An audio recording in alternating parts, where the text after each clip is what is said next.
All right, welcome to our first Affinity Studio tutorial. So I'm going to be going through some of the steps that I would take in order to create a book cover using Affinity Studio and AI tools. So I mainly use two different tools for generating art pieces, for lack of a better word, for book covers. So normally I would do this in like chunks, like a lot smaller chunks than what I'm going to be showing. But for the purpose of this and for the purpose of using Affinity, I'm going to be doing them more or less as is with typography over the top because Affinity Studio, I've already played with their generative AI tools a little bit, and it's just like, in a word, it's just not at the same level as Photoshop. And also, I'm figuring that most of you that are watching this are probably fairly new to trying to do graphic design things. And so I'm going to try and keep it as simple as possible.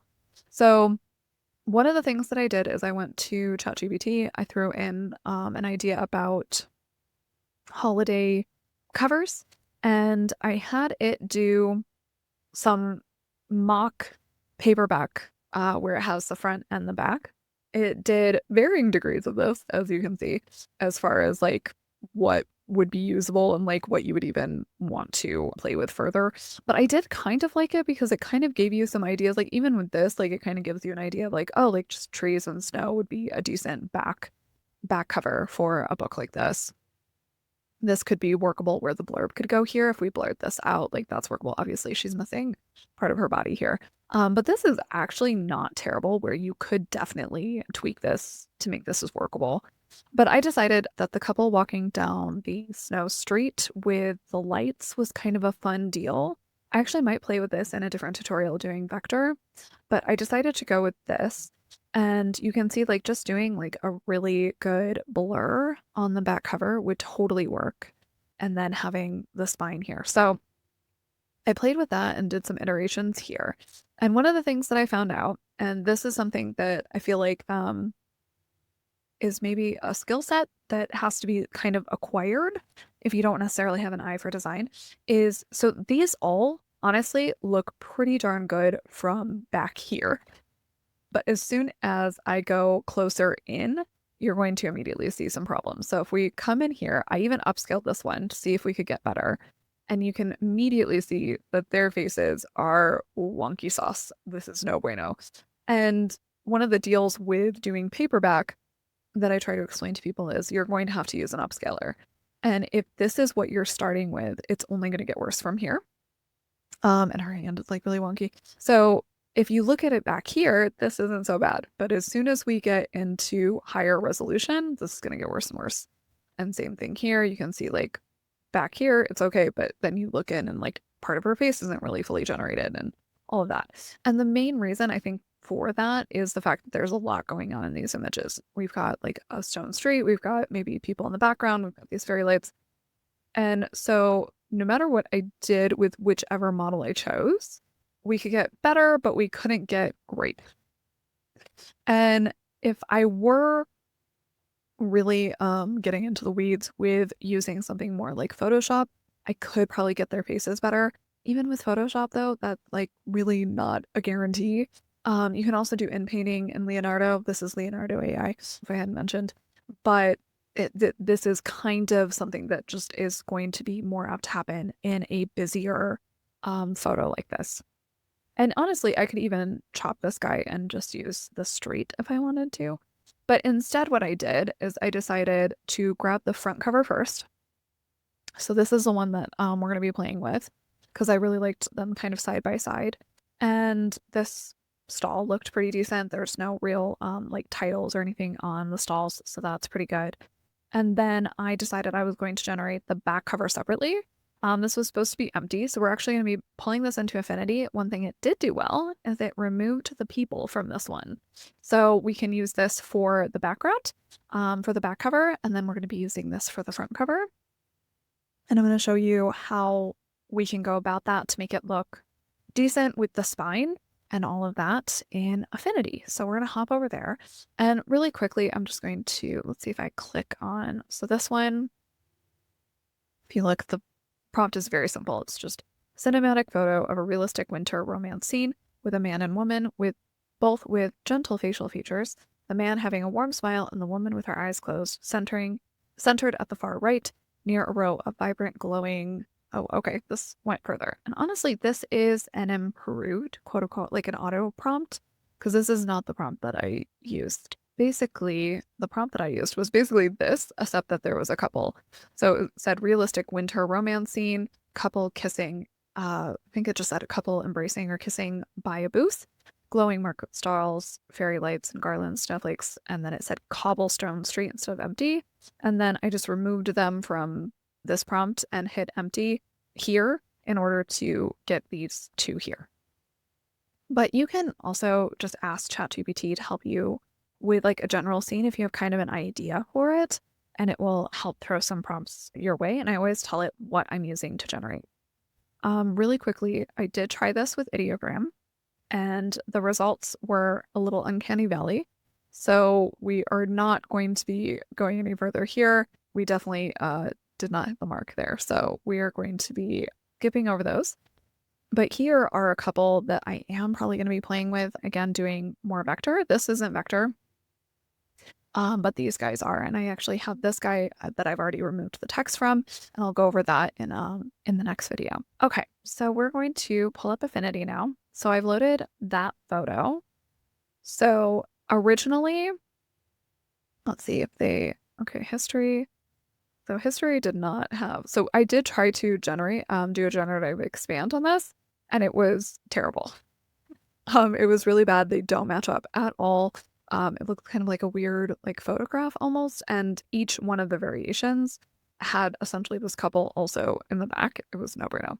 But all I did with the actual photo, so I'll pull up the actual photo. So this is what we started with, and all I did when I came in here is I right-clicked. Oh, let's come back into the pixel part. I right-clicked, and then under transform, I did a flip horizontal. And I did that so that when we play with the other one that's going to be the back cover, that this cobblestone street is off to the left, which would be more for a paperback. So the spine would kind of go here, and then we would have the back cover. So then I brought in this. So let's show you this. So this was the original photo from Leonardo. So then I brought that in here, and all I did was in the Canva AI tab, I did generative edit, and then all I did is say remove people, and it gave me this with no people in it. So that did work great. One thing, a little pet peeve that I have is if this were Photoshop and I did something like this, there would be layers where the people being removed would essentially be a masked layer, and then I'd be able to kind of flip back and forth, and that's what I thought was going to happen, but it didn't. So that's just a little pet peeve, is the Canva AI does seem to be destructive. That's what is termed in graphic design terms, which means I can't go back just one step, or I can't refine the mask, for instance. But it did do a really good job, so I can't really complain about that. We now have these two pieces. And what I'm probably going to do from here is I'm going to save this. So we're going to save this guy. Okay, and that just saved over the old one, so the people are in the old one. And then I'm going to open, so now I have the couple and then I have the empty street. And I'm going to open, so this is what I use, photo. This is what I use mainly for doing upscale. But for the premise of this video, I'm going to pause really quick and open up Upscale, which is free. And I'm going to pull up that website so that you guys can see that. And I'm going to put it in the description below. So I'm going to pause really quick while I open that. Hold on. Okay, and we're back. And I just loaded this in by dragging the image into the window. And this is Upscale. This is free and it is open source. So I'm going to pull up the website really quickly here. This is Upscale, and you can download it for free. They do have a cloud version. So if you don't have a very strong computer that can handle doing the upscale locally, then you may want to consider the cloud, and there's pricing for that. But the desktop app is completely free. There is a Linux, Mac, and Windows version. and it's completely free to use. So that's the one I'm going to use here, even though I usually use Topaz. That is a paid product. And since we're talking about Affinity Studio, I want to use free products as much as I can. Leonardo does have a free version. I would just generally say for any of the AI models that I would do a paid version for commercial, just to be on the safe side, because I know that it is covered on the paid plan for Leo or Ideogram. And it also depends on what type of covers you do, which I would recommend. I have noticed I've played around with both of them a lot. Ideogram is great for doing vector covers. I really love it for doing that kind of stuff. If I'm doing something more realistic, then I am going to head more toward Leonardo. It does a better job with more realistic styles than Ideogram does. Okay, so we have upscale. So we have options for the models. So this is standard. We have light. We have high fidelity for realistic details on his textures. So this also shows that these are non-commercial, so we cannot use them for what we're doing. And so I would probably just do standard or the high fidelity, potentially. But we're going to try standard and just see how we go. Image scale 4x. So this shows us what that would look like. Now, a really quick talk about resolution and pixel size. So if I do, actually here, is the screen show you anything it shouldn't? I think we're okay. Okay. So if I right click on this file, I am in Windows, FYI. So this would be different if you're in Mac, but this is for Windows. If I right click and I go to details and I scroll down here, this is the thing that confuses newbies left, right, even confuses new designers a lot of times. So there is dimensions. So this is width in pixels and this is height in pixels. Okay. But this is the resolution. The resolution is 96 dpi. In order to do anything with print, you want 300 dpi or higher. So this is where things get a little bit confusing because this is going to be 4x, which is going to be 9,000 by 13,000 essentially, right on this image. But that is still going to be a resolution of 96.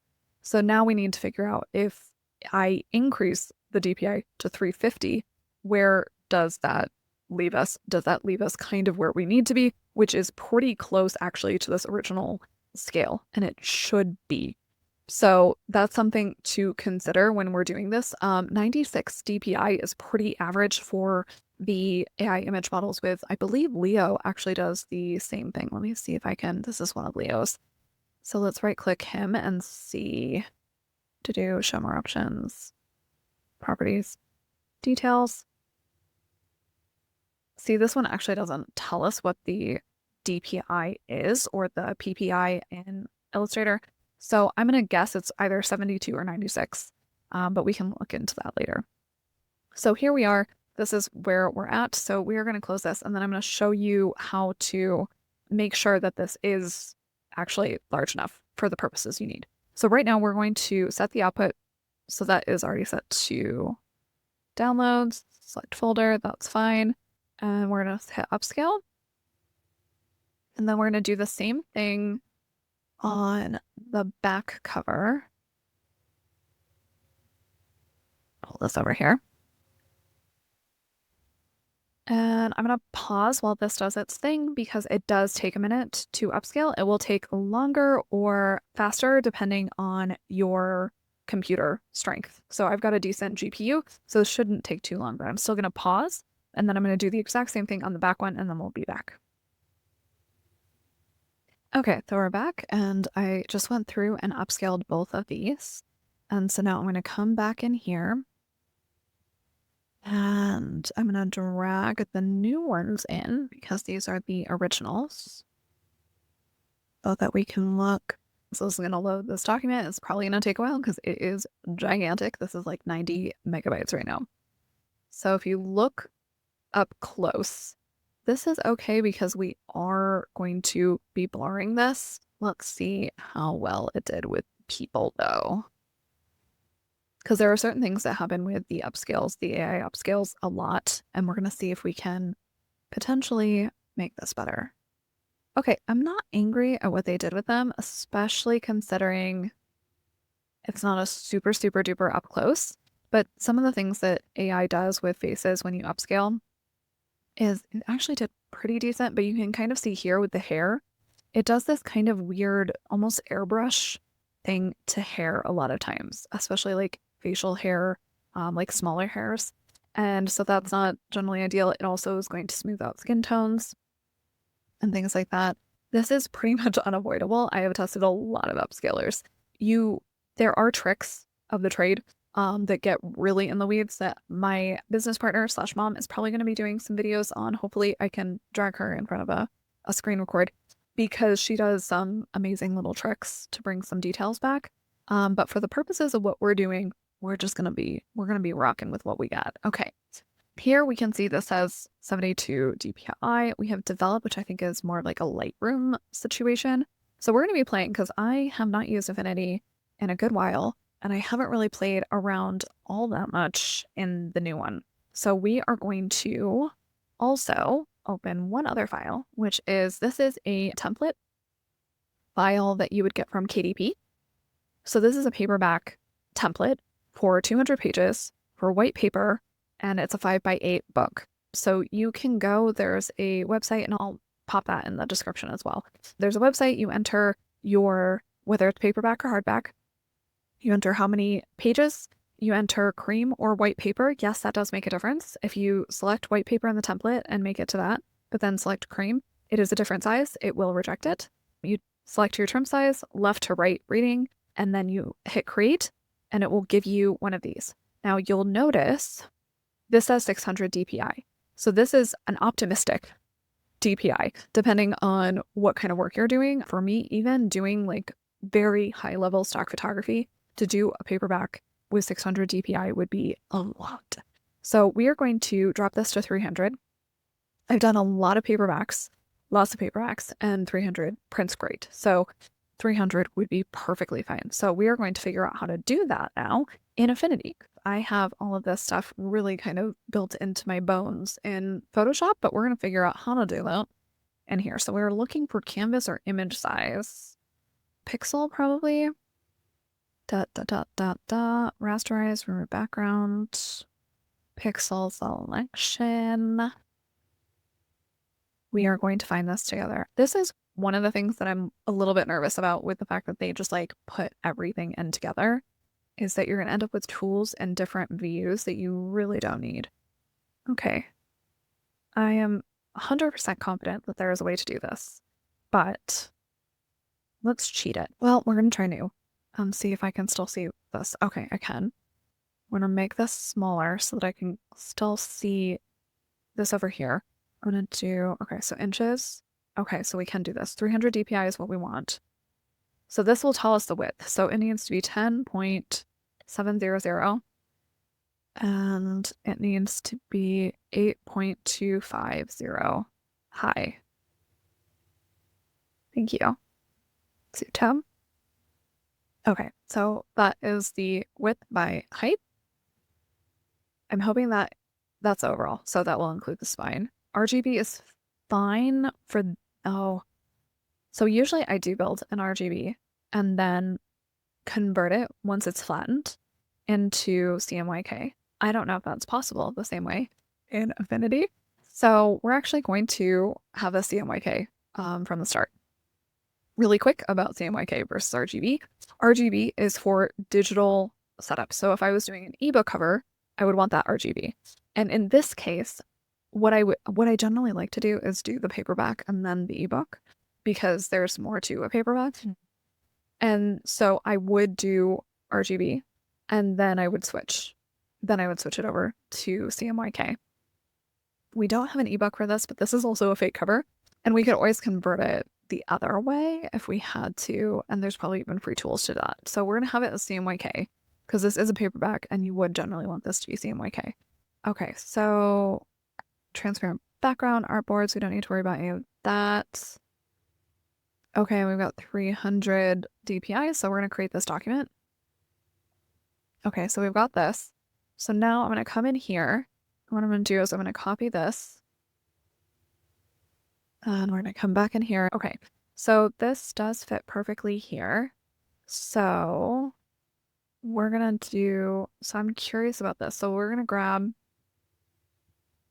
our front people. We're going to copy them and we're going to paste them in here.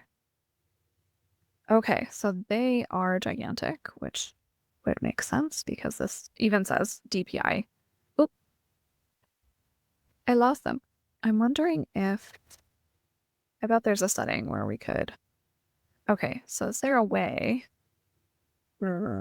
is there a way to have this fit to our layer? It does not seem to be an easy way to do this. So what we're going to do is we're going to zoom way out with the control or command, and then we're going to zoom back in, and we're just going to grab this. And the fact that it shows as really big is great because that shows that it is larger than what it would need to be. And you can see as I scaled that down, it changed the DPI. So the DPI of this is now 1600 collectively. Now as you export, it will be the size of the actual document, but it does show you just how big of a difference that makes. Okay, so we are going to then go and grab our other guy. All right, and we have to do the same thing with him. Okay, and I'll make him much smaller. Okay. Perfect. Okay. Oh, that's an old habit because in Photoshop, I would have had to enter. Okay, so I'm going to close out all these other guys so that my memory doesn't freak out. Okay, and close that. No, I don't want to save it. Okay. And then this guy, we are going to right click, we're going to transform. We are going to flip horizontal. Great. And we want this guy up here. So I'm going to drag him to the top. I'm going to turn down the opacity so that I can see what I'm doing. And I'm going to lock him. Nope. Okay. And then we've got our back. So I'm just going to name this back cover for my sanity. And then front cover. We're going to call this guides. Okay. And now I can move my front cover. And I'm just going to basically eyeball where I want my couple. And that is about center. Okay. And then that actually is great because it covers their, yeah, actually I'm going to have the spine come from the back. Okay. So now I'm going to hide this. This guy, we are going to do some stuff too. So this is where it gets fun. So we need a layer effect. No. Mask layer, we might. We want to filter.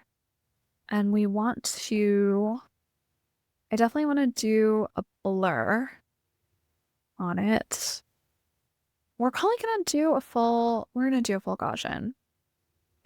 We're going to get a live feedback on that.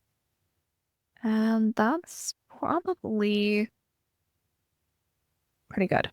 I like that.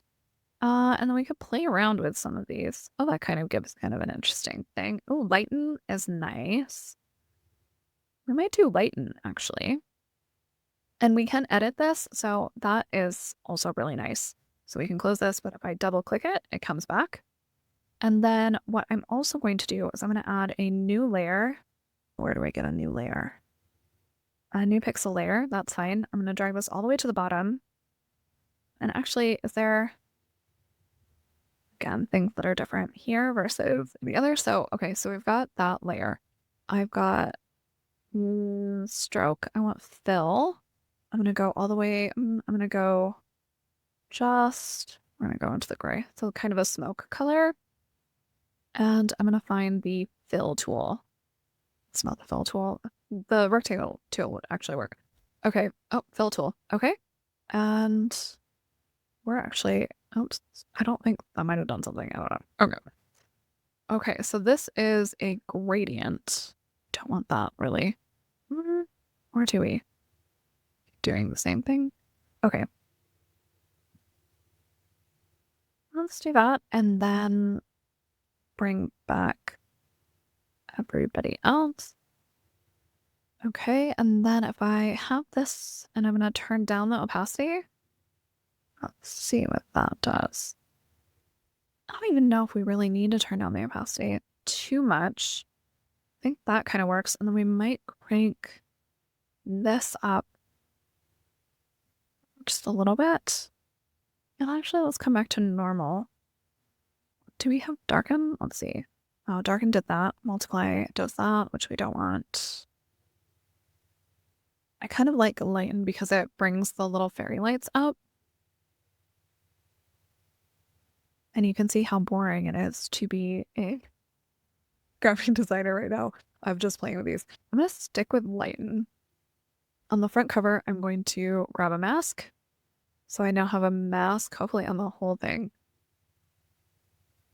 Okay. And I need a brush tool. So we're going to find where the brush is. Brush? That is not a brush. That is a pencil. And yes, they are different. The path brush is the regular brush tool. And then we have brush is paintbrush. I think that's what we actually want here. So we're going to close that and see if this is actually... Okay, yes. That is what we wanted. And let's see if there's a... There, no. Okay.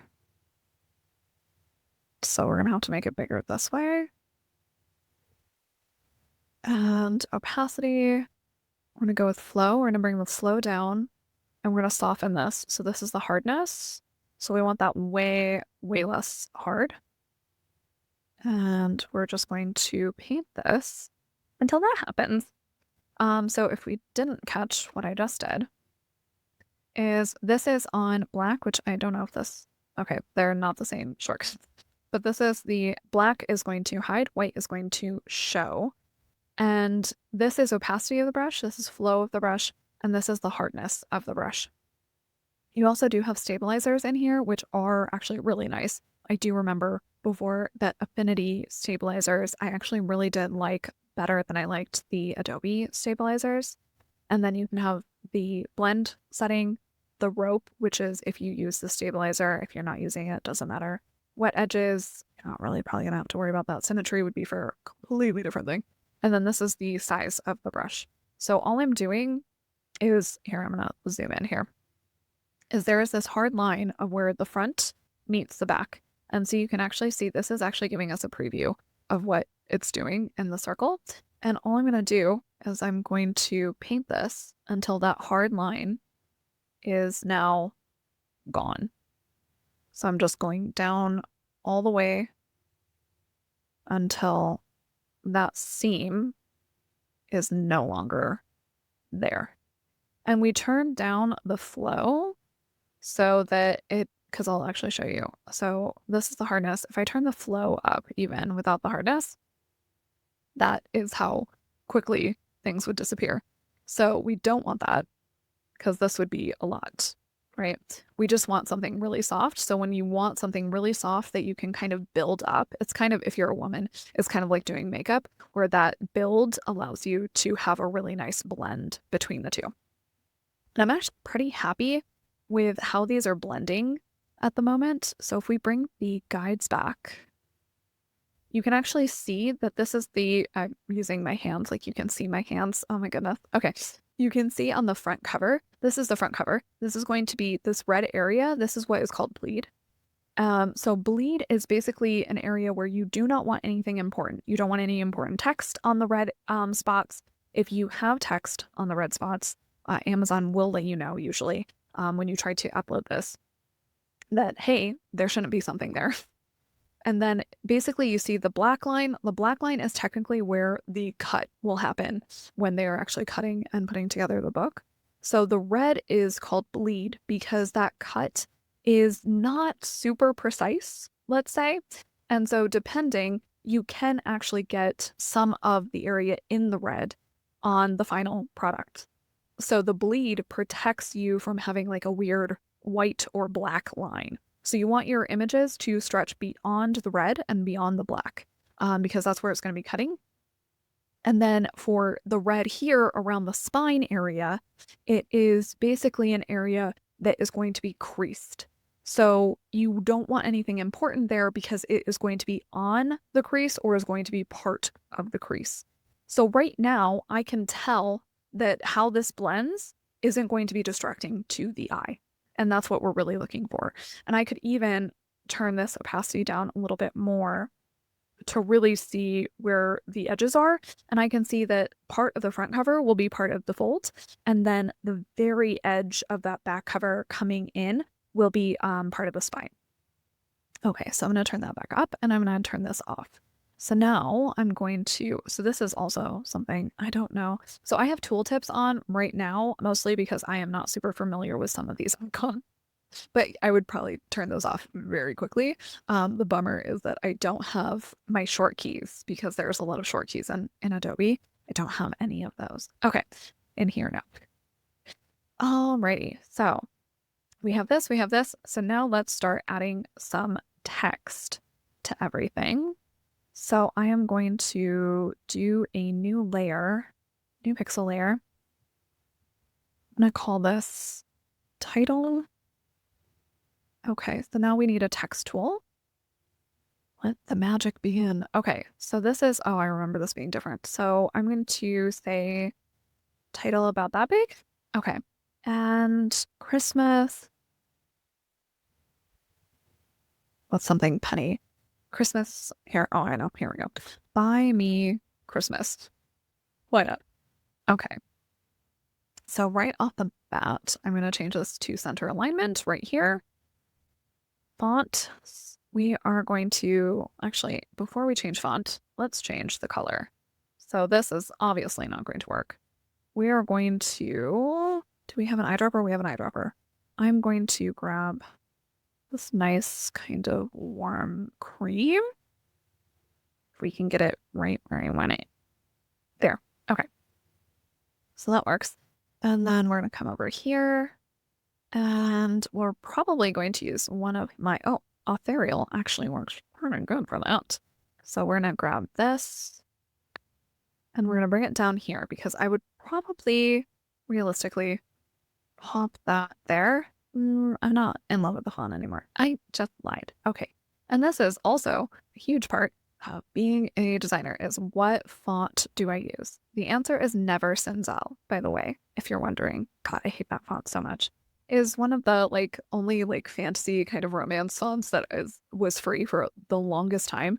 And oh my God, everybody used that on their fonts for years. And I have trauma from it. Okay, so I'm gonna go through typically cursive, by the way, really quick on that, is not going to be generally a good idea to go with because it's very hard to read. So if you do a cursive on your front cover, it is kind of one of those things where you're taking a chance about whether or not it's going to be readable. That almost works, but we're going to keep looking. I do like the live preview. I don't remember if that was in the, I think it was in the last one, might not have been the first one of this. I should probably just grab any of these because it is a sample and we're kind of more talking about what you do to the text than the font itself. But I am an aesthetic bitch and I need this to look somewhat like something I would actually do. So we're going to go through this process anyway. Oh, actually, did we go over that already? Is that? There's a font that I created. I do not remember the names of my own fonts. I have a separate folder because I literally could not tell you half of what they're called.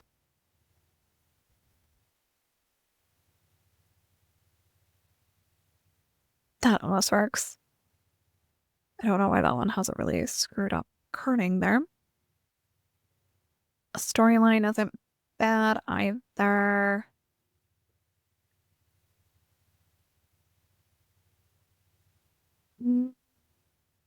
There's a world where that could work, depending on what type of story it is. Okay, so we have reached the bottom of the well. I want to say there's a mocha something that I think would actually work. Yes. Okay, we're gonna do mocha and we're gonna do bold mocha. Yeah, that's what we're going to go with, for better or worse. So all I did is hold down Alt and drag. So that did a duplicate. So that was nice that that actually worked. Wasn't sure if it would. Okay, we're going to just put author name. And we're going to size this down. We're going to pop this at the bottom. Okay. Do we love that? Do we hate it? This is always fun, and honestly, I'm gonna have to cut probably a lot of decisions. This is probably gonna have to get cut a lot because of literally the decisions that actually go into this type of process.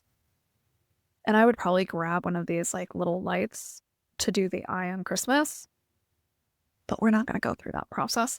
We're kind of more going in to see basically what we can do in here. Because right now, technically, the blur might be no, and then the masking would be no, but a lot of this you could borderline do in Canva. This is going to be a tagline. Perfect. Yep. And actually, let's see if they have text capitalization. We're going to do title case. Oh, so that's kind of short. The perfect gift is around the corner. Okay, and then this is way too big. Let's do probably 16 would be about right. No, it's not. Just kidding. Okay, that would work. So let's start playing. So actually, let's get this centered. Okay, so we know that we're going to grab all three of these and we are going to find where the alignment is. Where does the alignment live? Is it up here? Ah, it's up there. Okay. And we're going to go center. Okay, and these are pretty much already centered. And then I am going to look at this. There's a couple different ways. Am I nudging? Okay, I am nudging. There's a couple different ways to do this, but honestly, I am going to 100% just eyeball it. If you did not want to eyeball it, which would be fine, I would create a rectangle. Actually, let's just show you. Okay, we're going to create a rectangle. I'm going to grab the rectangle here. I'm going to bring it down here. I'm going to pick a really bright, obnoxious color. I'm going to bring that rectangle here. And then, oh, actually, we have light text. Just kidding. We're going to go dark. Yeah. Yeah. Okay. And I'm going to turn off the guides because I basically got this from the guides. And then I'm going to grab title and all of this. And then I would come to alignment and then it would disappear. What just happened? Cancel?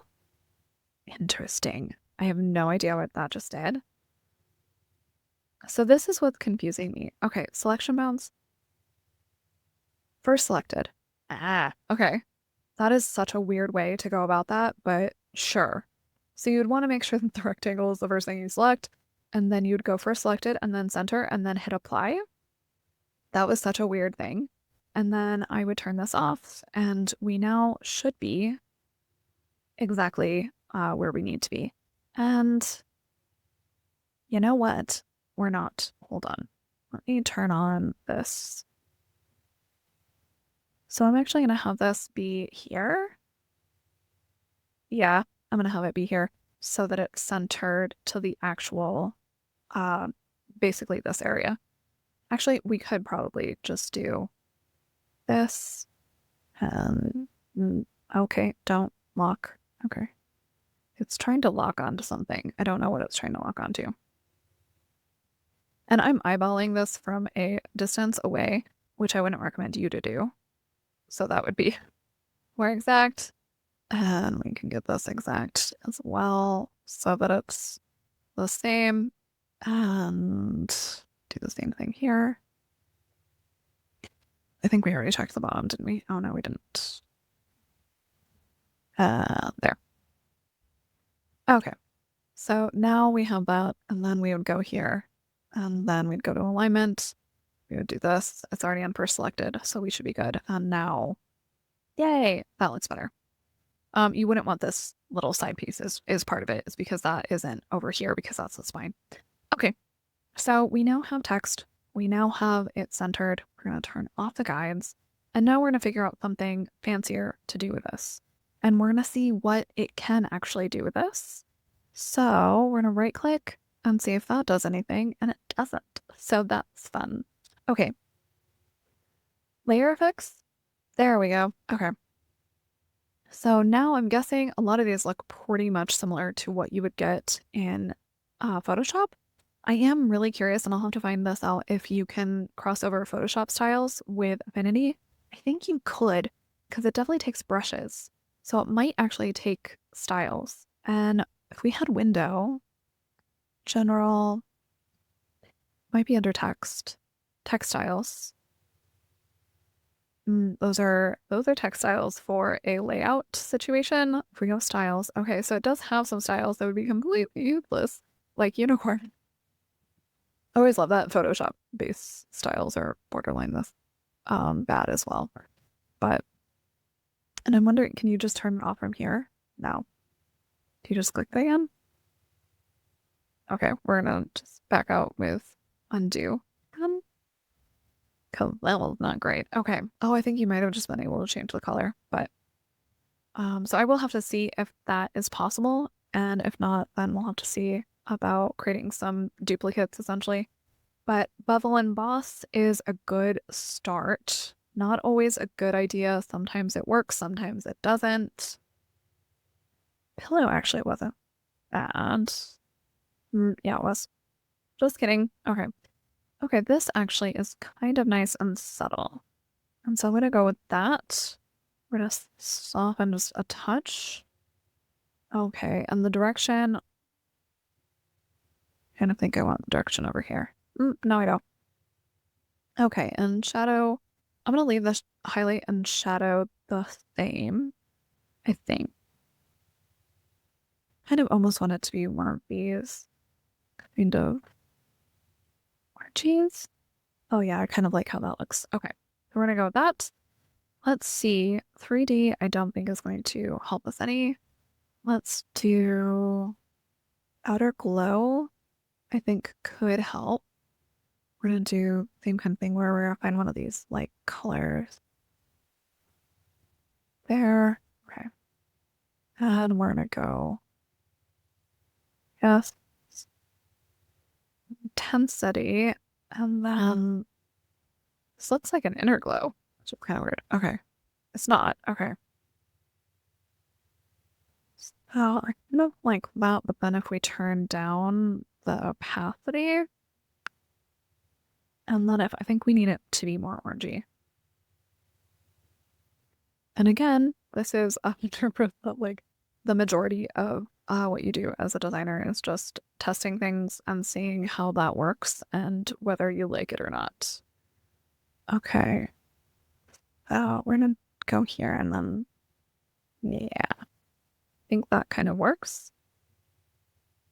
So then we're gonna turn it off and see if we like it better or worse.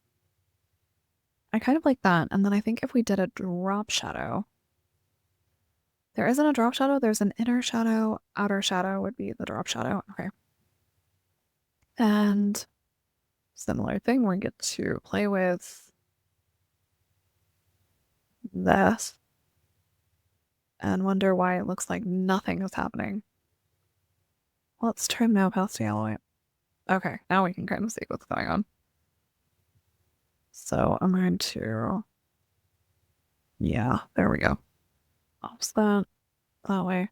So this is just so that I can kind of see what's even happening. Okay, and then we're gonna see again. I like that. It gives some definition to the edges. Okay. So I'm kind of good with that.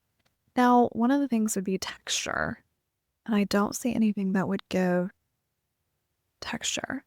Maybe the 3D. There's a profile. I'm not seeing, okay, but that's just a profile. Scale with object is something we want turned on. Gradient color, inner shadow, 3D outline, bevel, outer shadow. I'm not seeing anything for texture.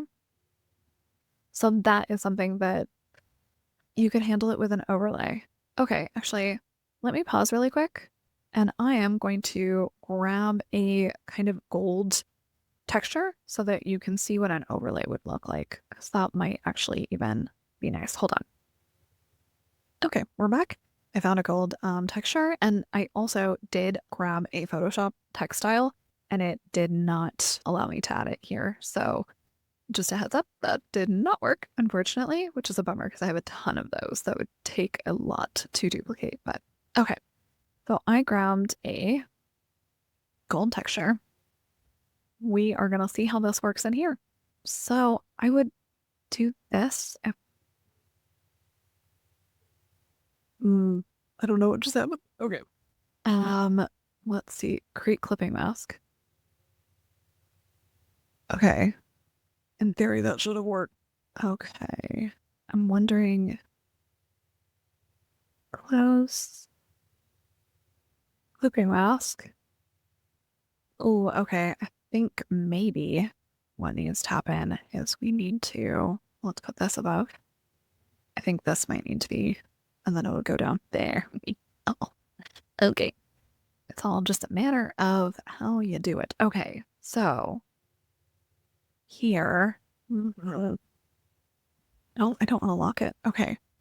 So can I change? Let's see. What does that do? That does nothing. Okay. Let's see. Maybe I have to do it here. Okay. So that does stuff. So this could actually work if you did this below or above. We're not going to mess with that at the moment. So I'm going to go normal. Come here. So this is where I'm missing something that does have, that you have in Photoshop that we don't have here that would add some dimension to this, but we don't have that option. I'm going to see if we can do a bit more drop shadow. Okay. Okay. Why does that look light instead of, are these tied? No? Okay. Okay, so we have none here. Call me crazy, but that looks lighter, not darker.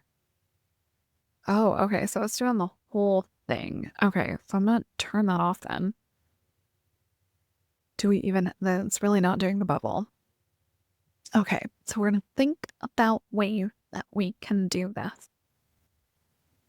So this is a clipping mask for this, so it shows like that. What if we add the effects to the top? Would that work?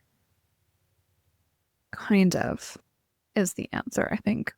Okay, so we switch to inner. Oh, okay. We can do this. Okay, so we just need to add the style to the top instead of the bottom. So instead of it being on the font, you actually want it on the texture you're adding. I'm gonna grab that. Yeah, I kind of like that. And I kind of like, okay. So,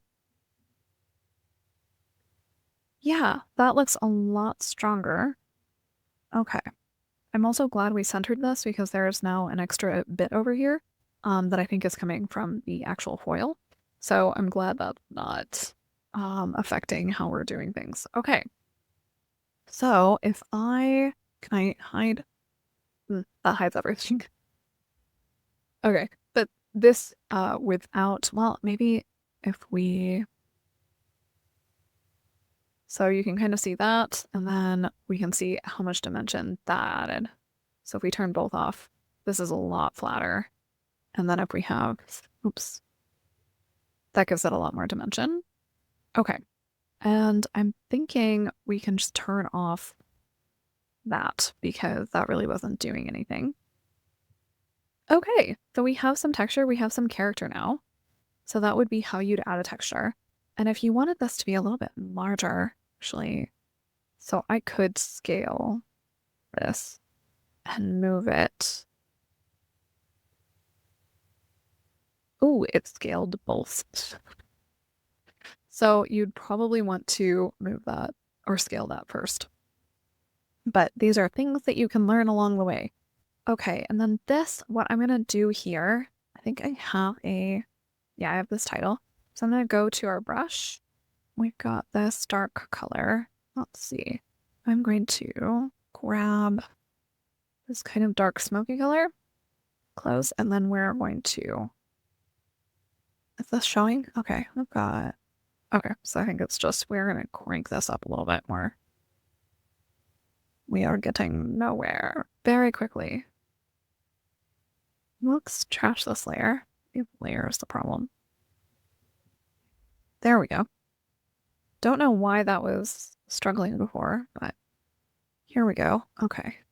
So all I'm going to do is just darken this top area.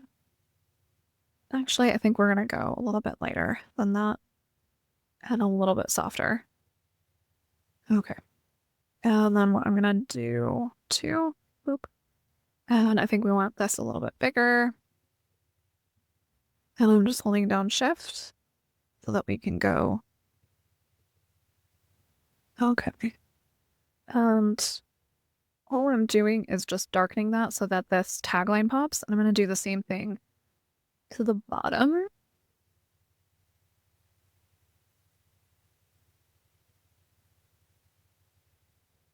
And this can also kind of erase sins of like weird hands and things like that as well.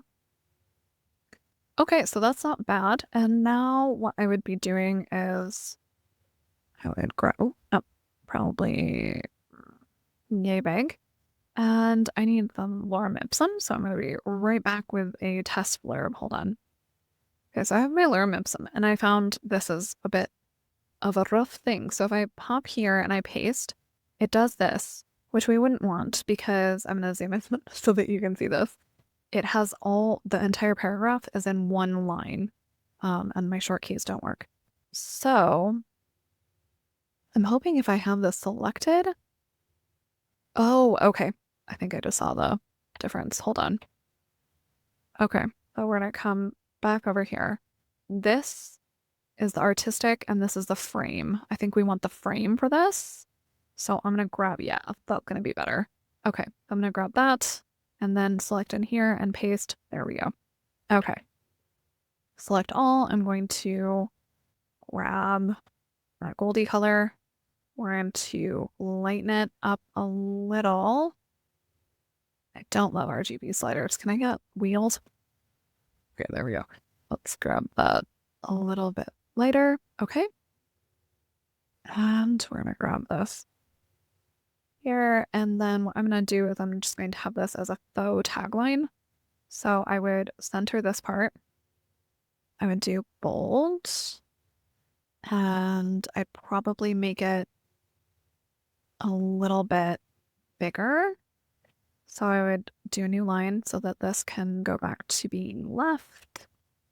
There are some extra lines, so I would remove those. So this would be like a little tagline just to give you guys an idea. And this is what I would usually do, honestly, for a client as well, just to give a placeholder. So now we can see what we really need to do to this background image. So I'm going to turn on the guide so I can get an idea of how big I want this. So I definitely don't want it that big. So probably want it about there. And I'm going to center this guy. I'm just eyeballing. The other thing you can do that I have done is you see how this line matches up with this. So you can match the other side right here, and then that will be centered, and that's a really easy way to cheat. And then I have this aligned to the top tagline there, and then the barcode is safe. We are not in any issue there. So I'm going to turn off the guides again. And now that I have this, I'm going to add another layer, and I'm going to go a little bit darker, I think. Yeah, a little bit darker than that. Here, close, and then we're going to do the same thing. We're going to just brush. And you could also do this with a mask if you wanted. Okay, so this is a little bit too big. That's probably about good. And we're going to turn this up just a wee bit. And we are just going to go here, here. just so that pops a little. And I also hate this font. I would not use Arial. I would probably do something like Eevee, Garamond, except that this is now weirdly italic. I don't remember it being in italics before. No, thank you. Oh, it's italic there. Just kidding. Okay. And let's do semi-bold. That's nice. That pops. Okay. And I would also make sure that this is not a 2-line tagline. So I would rework that so that it's only one. Okay. And then I'm thinking of view. Can I not show kinds? Okay. Because we are getting this.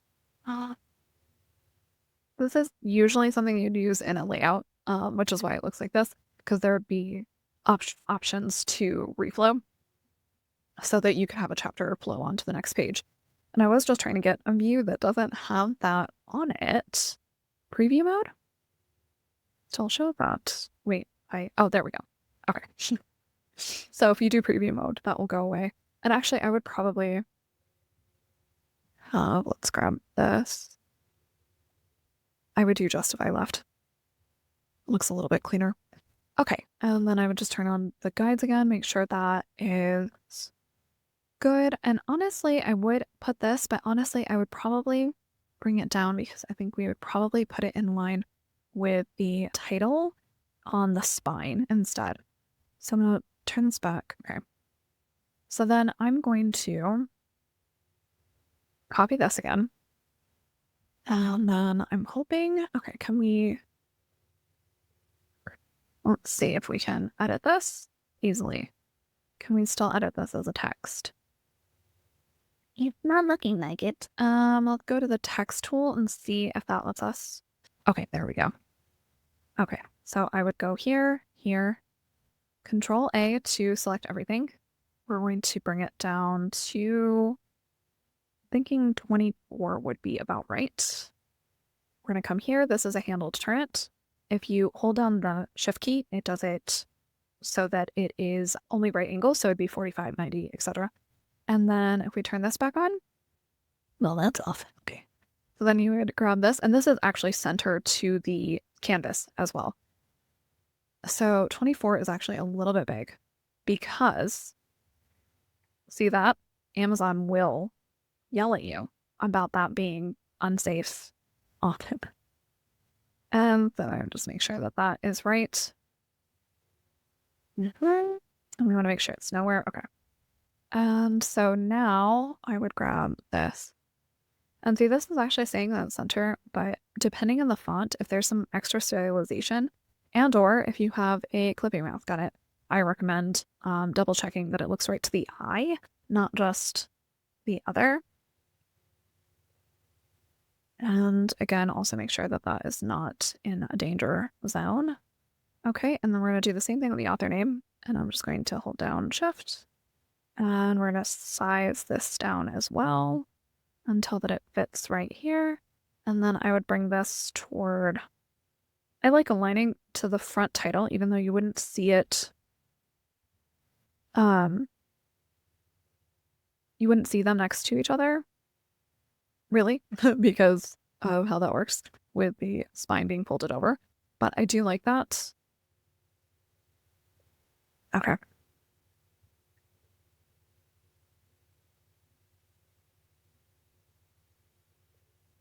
And again, this is where you have to fight a little bit with optics. There we go. And if you had a publisher mark, the publisher mark would go here. Also, really quickly, if I was doing a author bio, I would make this smaller. I'd make this a smaller text. And honestly, with this is 12, so yeah, you could easily go down to 11 instead. And then you would have a spot right here that I would do probably so. And if I would just let's grab this sample and paste that in here. And then if this were the name, I would bold the name. And they're not bold, italic. Okay, so I'd go extra bold. And then I would probably have this as, I might even do a medium italic on that, or just medium. And then if you turn off your guides, that would be the book cover. And honestly, like if I was nitpicking, I would probably soften this edge more so that they blend even further. But again, you're not actually going to see that in the reality of it because of where that fold happens. So the fact that this is not a harsh line, but there is a line of difference. If I was nitpicking, I might do that. But already you can see that you can do a lot more in Affinity than you could do in Canva, especially in regards to text. That's been kind of a pet peeve of mine for a very long time. And actually, now that I'm looking at it, I would probably bring this down. And I'm wondering if you can shift this. Okay. I'm just going to use the nudge times a gillion. Okay. Man. And then if we turn the guides back on. No, just kidding. Yeah. Okay. Nitpicking. Literally, this is 100% better. The majority of my job is nudging things and trying a different color or a different font. That is the majority of what you pay graphic designers to do. It's not quite right yet. I need to nudge it a little. And then the other thing that you could do too is some sort of overlay. Like I might want the snow more. Oh, snow overlays. I find it just as I'm like, oh, I'm not going to even. And these are impossible to preview because they're basically white. So I would just drag this over. And I would probably maybe do twist. And then I can have that right there.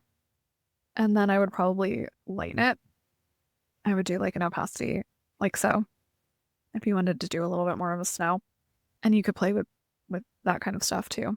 And you could mask it out so it's not like right over their faces or things like that too. But that gives you a general idea of how to do a book cover though in here and what and how you would get the sizing and things like that. One of the things is like once you have like if you only do 5x8s, you know exactly what the height is going to be. And so with my clients, what I'll do is they generally only have one size that they use from, you know, stop to stop kind of thing from book to book. And so it's usually 5x8 or 6x9. And so I know how high the height of the project is going to be. And then I generally use one of their other projects as an estimate for the page count so that I can get something rough set up when they do the cover design. And then I finalize it once we actually have the final page count from the formatted finished version from Vellum or whatever. Or if you're a Brave Soul and you're doing it in Affinity as well, which you could do. One of the key things for expectations, if you're thinking about formatting with Affinity, is that there is a lot that Vellum and Atticus does for you automatically that you have to do manually. And I know because I used InDesign before I ever got access to Atticus, before Atticus was made, and before I had access to Vellum.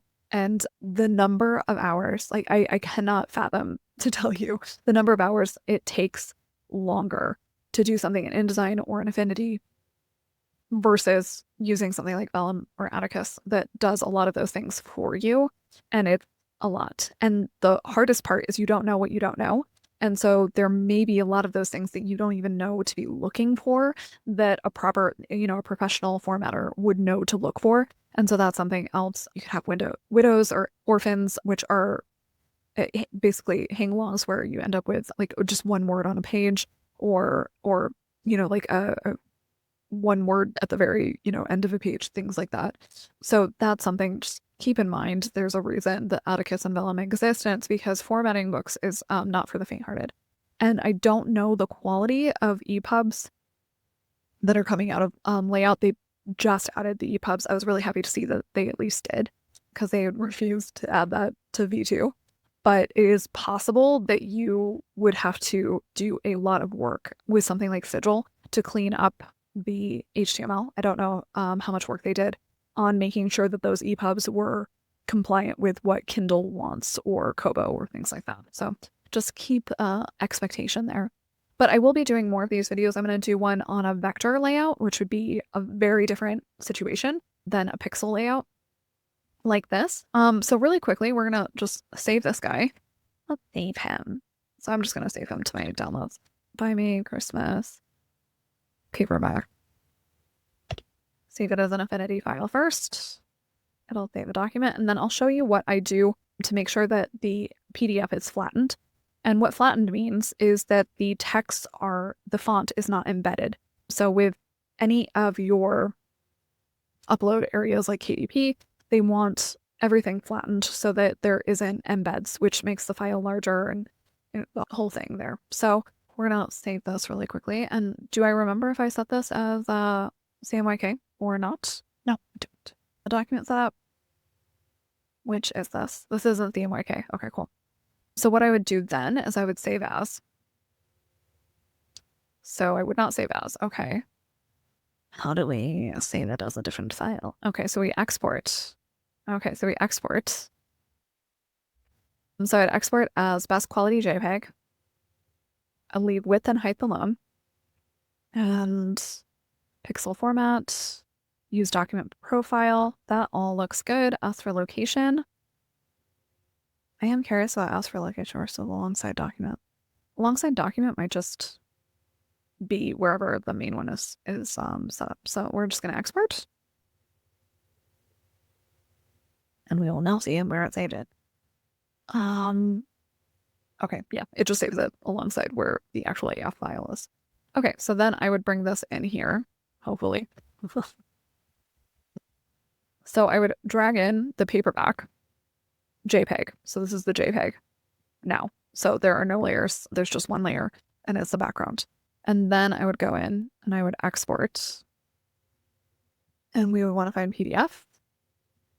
And so here is the deal. So we would do press ready is probably the closest you're going to get. So I would say use document resolution. Don't downsample. You don't want JPEG compression. Compatibility is the X1A 2003 is basically your high outline press quality. So that's where I would switch the compatibility. We'd leave the color space. Okay. We don't need Paris marks. All of this is looking good. Embed. So you don't need to worry about that because we already flattened it, which is one of the reasons we did that. Password protection, no. Okay, and so we're gonna export. And we would do it in the same spot. And then we would have a paperback PDF that is embedded already. So this would be the file that you would actually drag this over. This is the file that you would actually upload into Kindle or KDP. So that is the PDF, and that's what you want for the paperback is you want a PDF file. And honestly, not terrible for the image size on these. 17 megabytes for that is pretty on par, I think. I have a different one that is a larger book that is 21 megabytes. So 17 would be definitely on par with a normal. And then actually really quickly, no, I'm going to show you how I would then take this and turn it into a ebook. We didn't go over that, so I'm just going to go over this really quick. So for ebook, it would be RGB. It would be in... Do we actually have pixels? We have picos. Okay. Oh, pixels at the top. Thank you. It's going to be 1600 by, 2560. Yes, I have that memorized. And that is the size. And then we don't need 300. I would do 96. And we're going to create document. This is going to be your ebook. So you don't need print level sizing. And then I would come here, back here. And really quickly, I don't need any of the back text and I don't need any of the spine text.